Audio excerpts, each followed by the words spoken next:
Вечерний Сочи для maxportal.ru. Долгожданный ремонт обернулся для жителей дома номер 2Б по переулку Строительному настоящим стихийным бедствием. Об этом они рассказали в рубрике «Гражданский контроль» на нашем сайте Макс-Портал. Максим Ковригин убедился, общежитие пришло в движение и стало ползти. Это как раз тот случай, когда лучше бы ремонта не было и вовсе. Обшивка отсыпается, ее легко можно проковырять даже пальцем. Крышу при сильном ветре может снести в любой момент. Но самое страшное происходит под землей, в основании фундамента. Ничего подобного за 35 лет люди не припомнят. Скоро рухнем, да, действительно. Дом ползет. Мы это все чувствуем. Сделали недавно фасад дома нам. Но все опять-таки валится, рушится. Про внутреннее состояние дома говорить нечего. Можете пройти и посмотреть. У меня в комнате, я прохожу по комнате, у меня гремит посуда в шкафу. Это как? Нормально?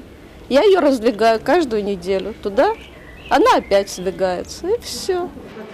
Лучше бы отремонтировали дом не снаружи, а внутри, сетуют жильцы. Деньги на ветер. Трубы здесь не менялись никогда. Канализация забита постоянно, чистят своими силами. В подвале полная антисанитария, даже страшно спускаться. Блохи и комары, почувствовав лето, размножаются с космической скоростью. Крысы чувствуют здесь себя полноправными хозяевами. Хотя 10-му РЭУ деньги за обслуживание в размере 25 рублей за квадратный метр перечисляются регулярно. У нас дети, и мы в туалет не можем свой зайти совершенно.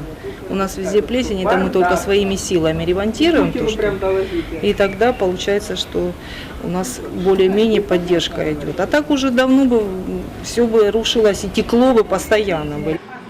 Куда только не писали, и в администрацию города, и в край, и даже президенту. Безрезультатно. Дом продолжает ползти. Почему это происходит, до сих пор не ясно. Может от того, что постоянно течет канализация, а может и от того, что неподалеку строят новый тоннель.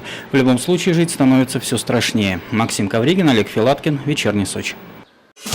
Все новости Сочи на maxportal.ru.